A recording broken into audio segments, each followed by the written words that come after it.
In this video, I'm going to be teaching you guys everything I know about speed ramping in Final Cut Pro, a few hacks and tips that are going to make it so much faster, and we're going to take an Instagram reel and I'm going to show you guys how I bring it over into Final Cut and edit my videos from here. Lastly, you're going to want to stay till the end because I'm giving away this gimbal to one of you guys using the techniques that we're going to learn in this video. So let's dive in.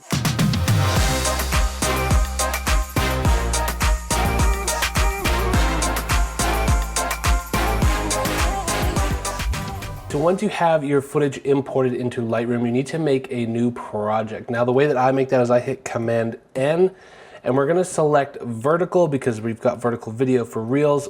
We're gonna make sure that we're at the highest quality possible, and this is super important. You need to make sure you're at 24 frames per second because the next trick I'm about to teach you, this is essential. So we're gonna hit 24 frames per second. And then here, as you can see, if you click on this and you come up to information, you can see we have 60 frames per second clips. So what's really cool is if you come up to Final Cut Pro, Commands, Customize, and we've got automatic speed. So you can see that I've mapped mine to Control, Option, R. And what this does is when you're on a 24 frames per second timeline, if you select a 60 frames per second clip, you hit Control Option R, it's gonna retime your clip automatically. So if you've got a 60 frames per second clip, it's gonna retime it to 40%. If you got a 120 frames per second clip, it's gonna automatically retime it to 20%. So this is super helpful. It'll save you so much time in the editing process, which you'll see here. The next thing we're gonna do is set this thing up for vertical. So I'm going to rotate this 90%. We're going to add scale to 180 so that it fits our frame. And we're going to bring the volume all the way down. And then from here, I'm actually going to just copy these attributes and paste them across to all of the other clips that I've already selected.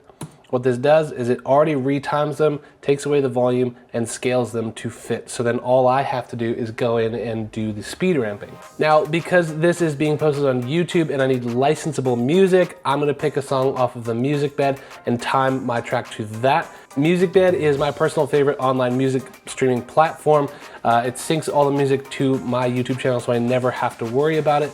And it's the highest quality music that I can personally find on the internet. So you guys can check out the link down below and get a month free on an annual subscription using the code TheCarCreative down there. Now I will also show you how I bring Reels over to my computer a little bit later in this video, and then how I use this same technique to create Reels. So I'm gonna play through this track, and as you can see, I've left little markers on my audio here, and this is where I want to make cuts and speed ramps. Now when I'm doing speed ramps, I want the clip to slow down or have the moment of impact on the same beat of the track. So oftentimes I'll try and speed ramp into a beat, which I'll show you how I do here.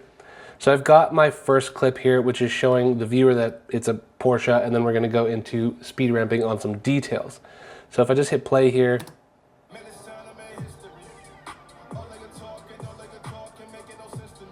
so you can see I've left these markers on the beats. So I want this to speed ramp and land on this beat. So I'm gonna go find the point that I want it to land on, and I think I want it to slow down here, and we'll speed ramp out again. So what a lot of people do the mistake of is they hit Command B or they use the blade tool and they cut it, and then they retime this using Command R and speed it up to, I don't know, 20%.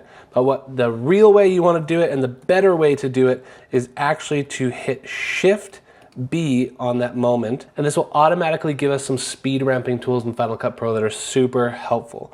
So with Shift B, and then I'm going to speed this up, and I'm going to hit fast to 20 times instead of dragging. Just speeds up the process. I might even just close this down a bit. So here we go. And then I want it to speed ramp out again so that the next clip can land on that beat. So we're gonna hit Shift B here, take the rest of this clip, pull it forward to about here, and then we're gonna go to our next clip and where we want that one to land, which let's say, yeah, about there. Shift B, fast, 20 times, and then we're gonna stretch this out just so it lands perfectly on that beat. Looking like this might be a better beat to land on anyway, so we're gonna speed this up and it's gonna land on the whack instead of the boom. fact, we're gonna speed this up.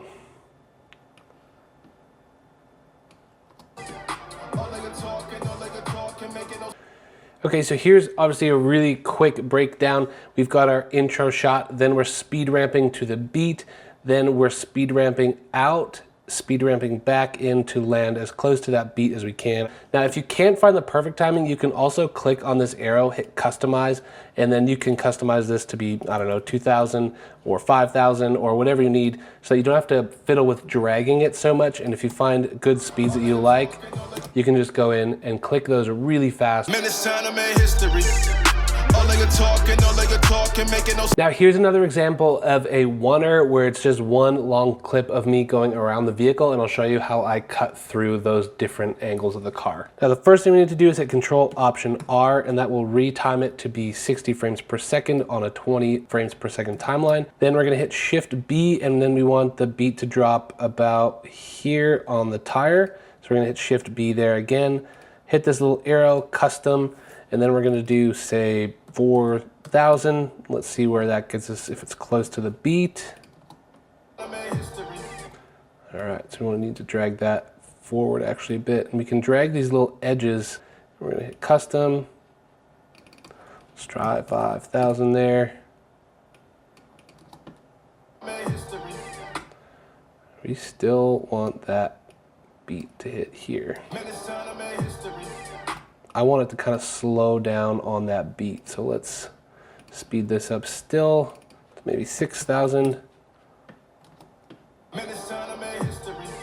Perfect. The next one, we're gonna hit Shift B here because we want the next beat to land there. We're gonna find our next point on the car that we want to show off. And I love the hips of the 911 there, so we're gonna slow it down here. And let's see, let's do custom 6,000 again and see if that gets us there fast enough. It does. It gets us there real quick. And then we've got another beat here if we want. And because we've got goldfish brains on the Instagram, let's actually see if we can cut in there to, say, the tail lights. Speed this up to 5,000. Happens real quick, but I guess that's the way that the algorithm likes it these days. And then the last shot, we back out again here, and that's our final shot. So we'll hit this again, custom, and 5,000. Super fast. Once you've got your clips sorted out how you want, they're hitting the beats just how you like, I'm gonna go ahead and add what's called an adjustment layer above. So you can find these anywhere on the internet. They might already be built in. And on top of this, I'm going to add motion blur just over the portions that are speed ramping. So you can either click and drag this over onto your adjustment layer, or you can double click on your selected clip and it will add motion blur. Now I don't need to add it twice. And we're gonna let that render. And then if you hold Option and click and drag, you can drag this over every part that has that motion blur. Adjust it to each individual clip as you need. The one that I'm using is actually quite old and I can't find it anymore, so I just suggest going on YouTube, looking up motion blur for Final Cut or for Premiere if you're on that, and then adapting that to your workflow. And because it's moving quite quickly, it's harder to see. It just smooths out those blurs. You can see as it's panning around, it's just making that a bit smoother. Now when it comes to Instagram Reels, this is how I download them off of Instagram and import them into Final Cut Pro. Once you find a reel that you're like, you're gonna hit send to your stories. Then in the top right corner, there's gonna be a button that says save.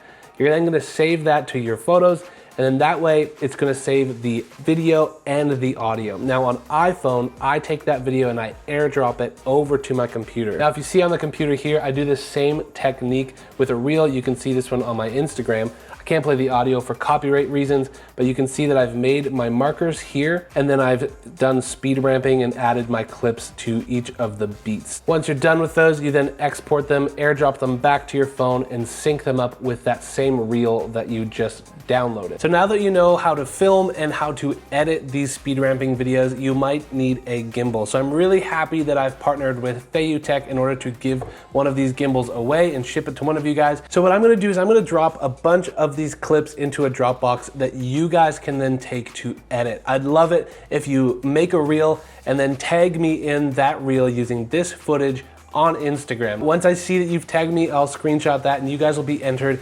into a draw to win this Scorp Pro gimbal, and I'll be shipping this to you personally. It's a pretty great gimbal. I'm really enjoying using it, and I think you will too. And I think it's really cool that we get to partner with them to provide you guys with not only the education, but the tools to practically actually go and create this content. Check out the links down below, and hopefully you guys can start creating some really great reels. Make sure to tag me in them so that I can see and get you guys entered to win this gimbal. Now, if you didn't see the first video on how to shoot this content, you can check it out right up here. Thanks for watching, guys, and we'll see you in the next one. Peace.